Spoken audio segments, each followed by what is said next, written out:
Welcome to our project on ancient civilisation. मैं आपसे पहले ये पूछना चाहूँगा कि आपने कभी लोथल जैसी जगह का नाम सुना है? यस। बता सकते हैं आप उसके बारे में? नहीं। जो लोथल जैसी जगह थी वो असल में गुजरात में एक जगह थी जो बहुत हज़ारों सालों पहले पाई गई थी। जब कुछ आर्कियोलॉजिस्ट इन जगहों को एक्सकवेट कर रहे थे तो उन्हें इनके साक्ष्य मिले, जिससे यह पता चला कि ये इंडस वैली सिविलाइजेशन की पार्ट्स हैं। हमने इस मॉडल में 3 सिविलाइजेशन बनाई हैं, वो है Indus valley civilisation, Egyptian civilisation और मेसोपोटामियन सिविलाइजेशन। मेसोपोटामिया इन सबसे पुरानी सिविलाइजेशन थी। ये 2 नदी के बीच में पाई गई है, वो नदियाँ टिग्रिस और यूफ्रेटिस। ये 2 नदियाँ एग्रीकल्चर फील्ड को बनाने में मदद करती है। ये 2 नदियाँ एग्रीकल्चर और ट्रेड में मदद करती है। हमने इसको बाकी से किया है। इस सभ्यता का सबसे फैसिनेटिंग आजकल जैसा वजूद है। ये एक मंदिर है उस सभ्यता का, यहाँ पे लोग भगवान की पूजा करते हैं और इतिहास समझने के। इस सभ्यता ने सबसे पहली लिपि बनाई थी। जैसे हिंदी को देखा है, हिंदी में देखा गया है, वैसे ही इस सभ्यता की यूनिफॉर्म लिपि का इस्तेमाल किया जाता है। इसे राइट टू लेफ्ट लिखा गया है। इस समय राजा यहाँ पे राज किया करते थे और इसे मोनार्की सिस्टम था। राजा मंदिरों को मेंटेन रखता था और लोग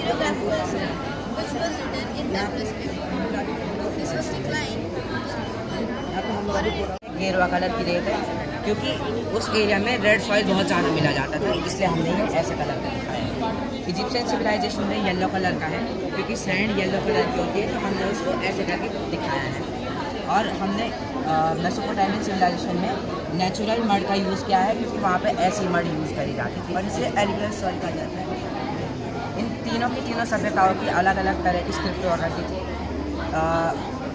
इंडस वैली सिविलाइजेशन की पिक्टोरियल स्क्रिप्ट होती थी, इसे हम शंख लिपि भी बोलते हैं। और इजिप्शियन की होती थी, इजिप्शियन सिविलाइजेशन की होती थी हायरोग्राफिक स्क्रिप्ट, और मेसोपोटामिया की हुआ करती थी क्यूनिफॉर्म।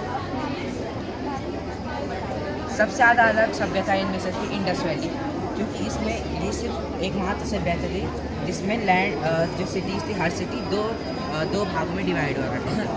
पहला भाग था अपर टाउन, जहाँ पे ट्रेडर रहते थे या फिर बिजनेसमैन रहते थे, अमीर लोग रहते थे। और दूसरा भाग है लोअर टाउन, जहाँ पे गरीब लोग रहते थे, जैसे किसान। इनके घर जो है बेक्ड ब्रिक के बने रहते थे और इनकी छतें एकदम फ्लैट हुआ। इनके घर मेनली इनकी तरफ नहीं होते थे, ताकि इनके घर के अंदर धूल या मिट्टी ना घुस पाए।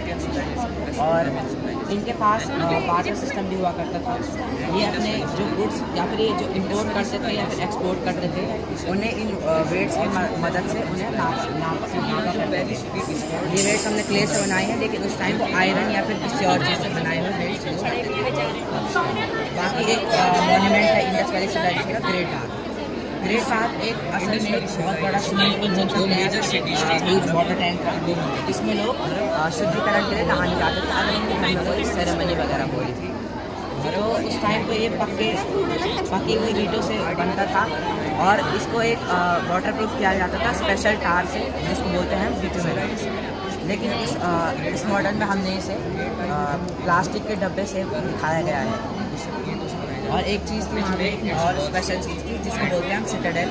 सिटाडेल पूजा करने जाते हैं इंडस वैली के लोग देवता पशुपति थे, और यहाँ नेचर एनिमल्स को भी वो बहुत ज़्यादा विश्वास करते थे उसमें।